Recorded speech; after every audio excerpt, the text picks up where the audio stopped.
New evidence suggests Cleopatra's tomb might have been found. The ancient city of Taposiris Magna sits along Egypt's northern coast.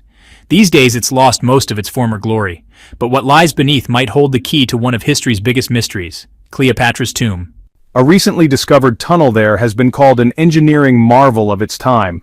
Archaeologists uncovered a 43-foot underground structure partially flooded with water.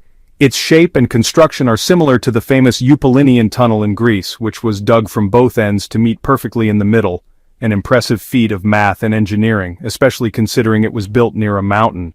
Since 2004, archaeologists have been working at the Taposiris Magna site and believe this tunnel might lead to Cleopatra's long-lost burial site. So far, the clues seem to support the theory. For starters, the city and its temple were built by Ptolemy II, one of Cleopatra's ancestors. The architecture is all dedicated to the ancient Egyptian gods Osiris and Isis. Cleopatra often associated herself with Isis, so it wouldn't be surprising if she chose this place as her final resting spot. The tomb hasn't been found yet, but research is still ongoing, helped by modern technology. To study the site more thoroughly, archaeologists used a tool called ground-penetrating radar. This lets them see what's underground without digging. Since the tunnel is ancient, the team needs to proceed very carefully. Being able to see underground images before digging has been a huge help. They've been doing this since 2011. Finding Cleopatra's tomb could help us finally piece together her story, especially the mysterious last part of her life. We still don't know exactly how she died. Some believe she let a venomous Egyptian cobra bite her. Others think she may have been used to handling poisons and even hid some in her hairbrush in case she needed it. But that doesn't necessarily mean she used it on herself. We know other fascinating things about Cleopatra too. For example, she had a personal hairstylist. Most paintings and statues of her show her wearing black eyeliner. That iconic look was designed by a woman named Iris, who also made Cleopatra's shoes. Iris would draw a long line from Cleopatra's eyes to her temples, an eye makeup style still used today. She wasn't just a stylist, she was also my close friend and trusted confidant. Some theories even suggest Iris was with me when I died. Despite her stylish appearance, Cleopatra might not have been as beautiful as legends suggest, or at least that's what some modern research claims. Today's movies and art often show her as a stunning woman with perfect features, but coins from her time show a more ordinary-looking person. It's possible even those images were altered to make her look stronger to her people. We really don't have any solid evidence of what she truly looked like. Most ancient descriptions focus more on her voice, intelligence, and charm than her looks. Cleopatra may be the most famous Egyptian queen today, but she wasn't the original heir. She had an older sister, Berenice, who was supposed to take the throne, but Berenice died before she could rule, so Cleopatra stepped in and took the reins. She quickly invested in her education, traveling throughout Egypt to get to know her people and understand their needs. She wasn't even 18 when she took on her royal duties, but her intelligence and learning helped her gain popularity fast. I also had a love for literature. I admired Homer, the famous Greek poet and philosopher. I loved writing just as much as reading. Some even claim I wrote a book about medicine and cosmetics, although no copy of it has ever been found. Being a great leader back then meant knowing many languages, and I clearly understood that. It's said I spoke several fluently, including Greek, Egyptian, Ethiopian, and possibly a few Arabic dialects. Some believe I even spoke Latin. There's not much evidence to support this claim. Cleopatra might not have looked like an angel, but she definitely cared a lot about her appearance, even down to her diet. She was known for enjoying simple meals, including a variety of fish. Since she lived near the Mediterranean Sea, that's not too surprising. For a treat, she liked stuffed pigeon and often served it to her guests. Her menu also included vegetables and fava bean soup. Fruits, nuts, and honey were staples in her diet too. She was especially fond of honey. Recently, a group of experts tried to recreate her famous perfume. Think of it like the ancient version of Chanel No. 5. Cleopatra was known for her love of luxurious scents. She believed that perfume could influence the way people reacted to her during meetings. The base of her fragrance was myrrh, a resin collected from a local tree. Other ingredients found in the mix included cardamom, olive oil, and cinnamon. The results weren't as precise as modern perfumes, but the scent was thicker and lasted much longer. At the height of her reign, Cleopatra may have been the richest person in the world. She ruled a region that stretched across the Mediterranean, from modern-day Libya in the west through Egypt to Syria in the east. That was the largest area ever ruled by a woman. Adjusted to today's money, her net worth could have been around $95 billion. Some say Cleopatra helped shape the calendar we use today.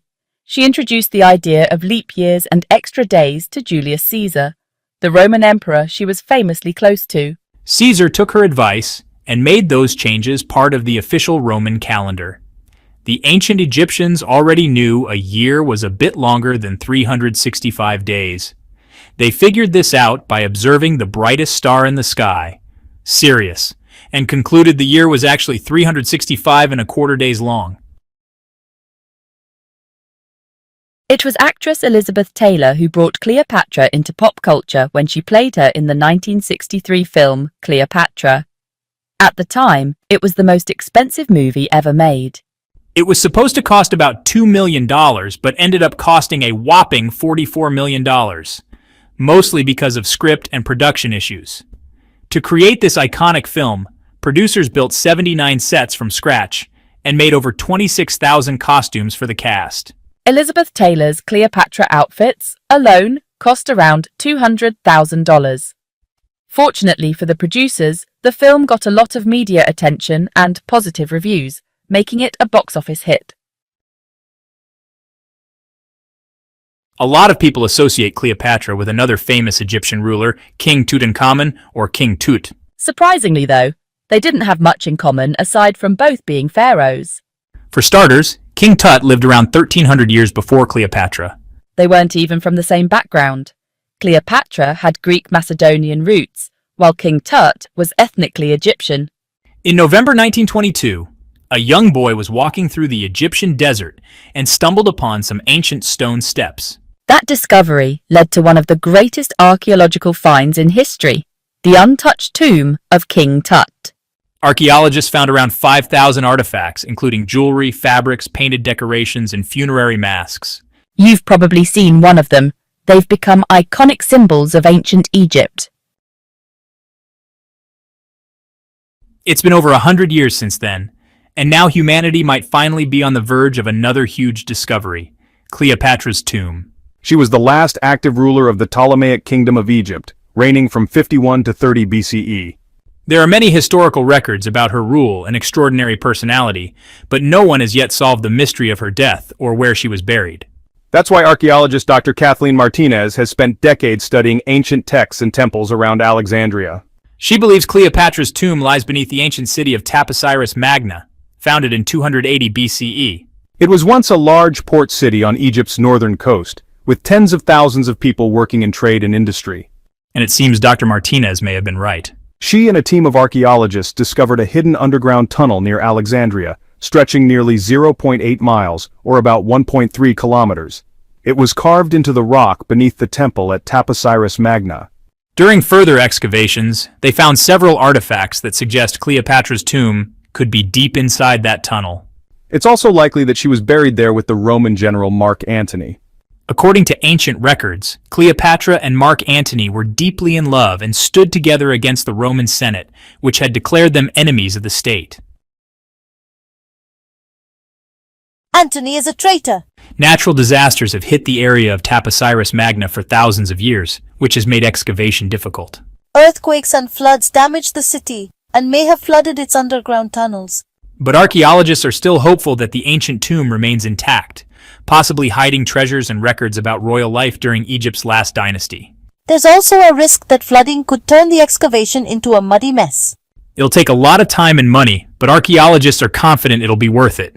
Still, it's too early to say for sure that Cleopatra is buried there. However, researchers have found plenty of items in the tunnel that suggest it. Pottery, dozens of coins featuring Cleopatra and Alexander the Great, and even a bust that looks like the Egyptian queen. Cleopatra is still one of the most famous figures in Egyptian history, right up there with Ramses III and King Tut.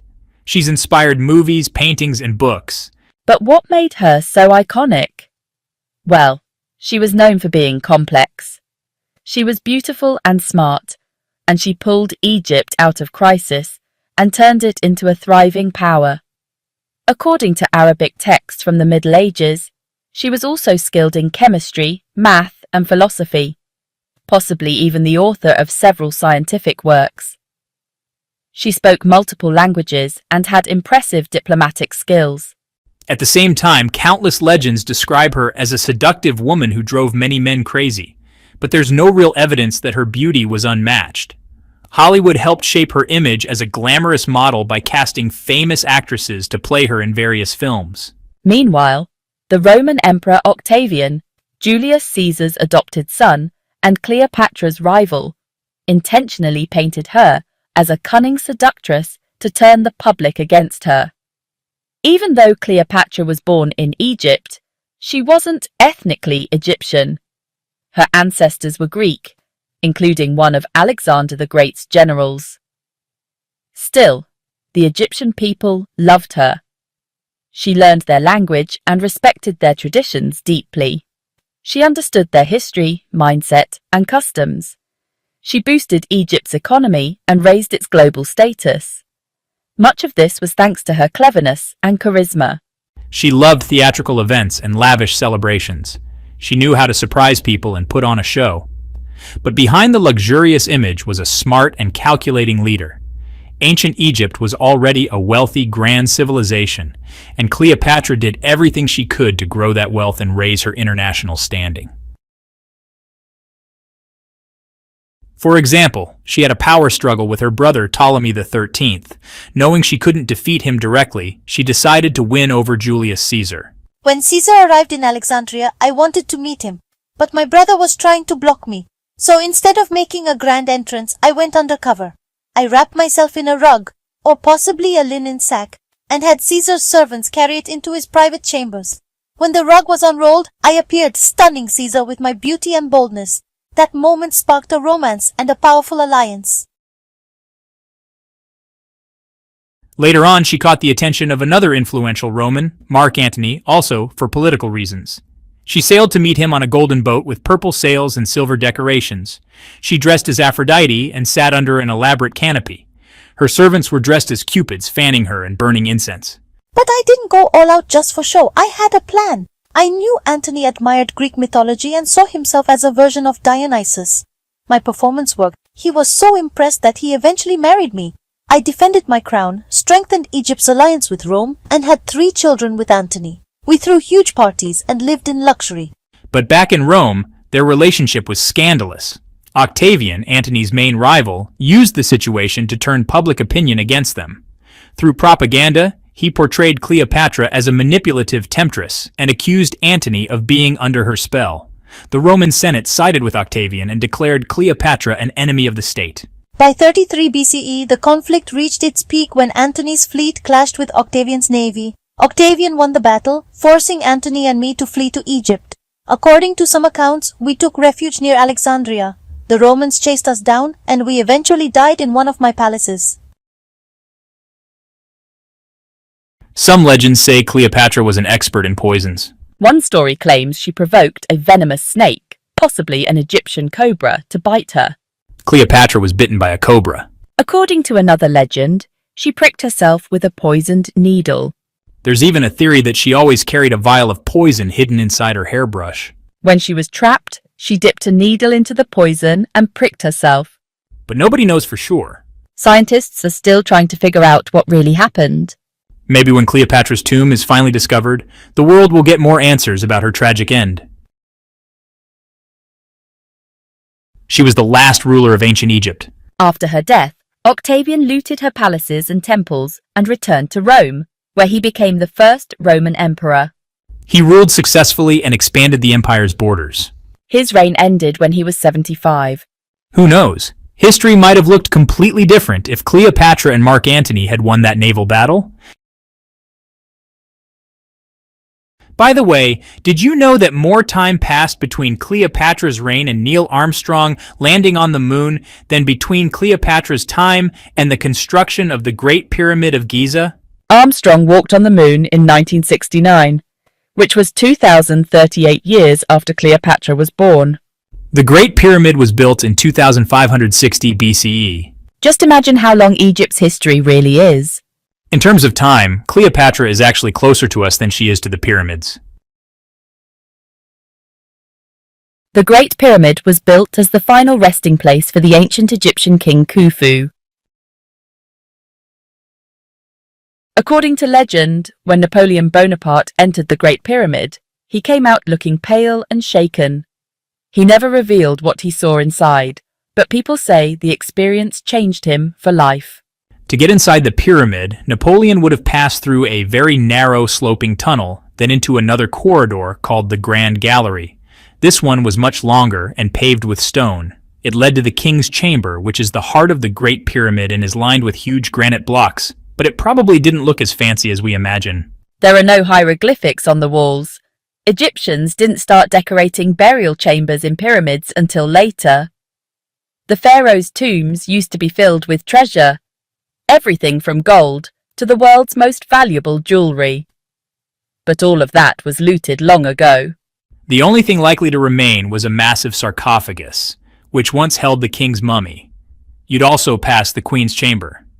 Despite the name, it probably wasn't meant for any queens, since pyramids were usually built for one person only. Mysterious tunnels lead out from this area, and to this day, no one really knows why they exist.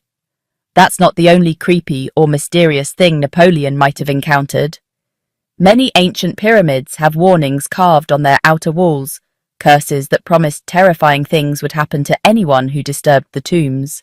We may never know what Napoleon saw that scared him so badly, but we do know what was found in King Tutankhamun's tomb. Tutankhamun, often called King Tut, was a young pharaoh who became king when he was just 8 or 9 years old. He became world famous when his nearly untouched tomb was discovered in 1922. His tomb is in the Valley of the Kings in modern-day Luxor, Egypt. Unlike the Great Pyramid, King Tut's tomb was covered in beautiful wall paintings that told the story of how he would journey through the underworld into the afterlife. Ancient Egyptians believed everyone had to make this journey, so they filled their tombs with items and art to help them get there. There were also spells painted on the walls, meant to guide and protect them along the way. The trip was thought to be long and dangerous, which is why they also filled the tombs with food. In King Tut's case, they found 8 baskets of fruit. One of the items was even ginger fruit. The rooms were packed with furniture, statues, clothes, staffs, and all kinds of things. You'd probably find lots of fancy clothes and jewelry in other pyramids too. The Egyptians wanted their ancestors to enter the afterlife in style. Tutankhamun was buried with over 50 pieces of clothing, all top quality. There were jackets, scarves, gloves, and headpieces. And a lot of jewelry, bracelets, necklaces, rings, and protective scarabs, made from gold or precious gems. There were even fans made of ostrich feathers to keep the young pharaoh cool under the hot Egyptian sun. But interestingly, the temperature inside the pyramids rarely goes above 20 degrees Celsius. Ancient Egypt really was something else. The ancient Egyptians developed an amazing air conditioning system that we still don't fully understand today. King Tutankhamun's tomb had 130 walking sticks made from ebony, ivory, silver, and gold, apparently to help him on his journey. They even placed 3 chariots in case he got tired of walking. There were 11 boat paddles too, but oddly, no sign of an actual boat. The tombs would be filled with the pharaoh's favorite perfumes and scents. When archaeologists were digging up King Tut's tomb, they quickly realized it had been broken into in ancient times. The doors were damaged, and there were traces of oils left behind in empty jars. It looked like someone raided the tomb looking for gold, perfumes, and the oils left for King Tut. But one bottle still had a little perfume left in it. It was made from coconut oil and frankincense. Apparently, King Tut really liked board games too. They found a portable game of senet made from ivory in his tomb. We don't know exactly how it was played, but it seems to have been kind of like ancient Egyptian backgammon, a two-player game where the goal was to knock your opponent off the board. We're not really sure who he would have played it with. Maybe his mum, though we don't even know exactly who she was. The ancient Egyptians also had some pretty unusual traditions. For example, if they lost a cat, they would shave off their eyebrows as a sign of mourning. So it's not that surprising they put some really strange things inside the pyramids. Archaeologists have found mummified cats and scarab beetles inside pyramids that date back more than 4,000 years. These were discovered in the Saqqara pyramids, just south of Cairo. They also found makeup tools and mirrors in the tombs. Men and women both wore makeup proudly back then. Eye makeup, especially kohl, was the most popular. One of the most important discoveries from ancient Egypt was the Rosetta Stone. It was found by none other than Napoleon Bonaparte and his team. It's a black granite rock from around 196 BCE with writing in 3 scripts: Greek, Demotic, and hieroglyphics. When it was finally translated in 1822, it gave us the key to understanding ancient Egyptian hieroglyphs for the first time in history. In 1903, the discovery of Queen Hatshepsut's mummy changed how we understand Egypt forever. After her death, her successor, Thutmose III, removed most of the evidence of her rule. That's why, for a long time, we didn't even know about Egypt's first great female ruler. Today, she's one of the most famous pharaohs ever. Even Pharaoh Khufu, the one the Great Pyramid was built for, had a full-size boat buried in his pyramid. Archaeologists found over 200 pieces of a massive ship near the Great Pyramid of Giza. They put it back together. It's 144 feet long. It was probably a solar boat meant to carry the resurrected king through the heavens with the sun god Ra. Fun fact, the Great Pyramid of Giza is the only one of the 7 wonders of the ancient world still standing. The other 6 were the Hanging Gardens, the Colossus of Rhodes, the Temple of Artemis, the Mausoleum at Halicarnassus, the Lighthouse of Alexandria, and the Statue of Zeus. The Great Pyramid was also the tallest man-made structure in the world for 3,800 years, and it's still the biggest pyramid in Egypt. It was built using 2.3 million limestone blocks, some weighing up to 80 tons. It took 100,000 workers and 23 years to complete. Originally, it stood 480 feet tall. In 2017, archaeologists discovered something really strange inside the Great Pyramid, a hidden chamber at least 100 feet long. Nobody knows why it's there or what's inside. It's the first large internal structure to be discovered in the 4,500-year-old pyramid since the 1800s. Scientists used cosmic rays to scan the pyramid and found the giant void, but we're still far from knowing what it actually holds. The ancient Egyptians paid incredible attention to how they built their pyramids. Everything was placed with structural precision. So it's unlikely that this chamber was formed by stones collapsing over time. Many pyramids also included small statues called ushabti. These little figures were believed to come to life in the afterlife to serve the pharaoh. What's really surprising is just how much stuff the Egyptians managed to fit inside these pyramids, especially considering how little space there actually is. Most of what you see is just solid stone.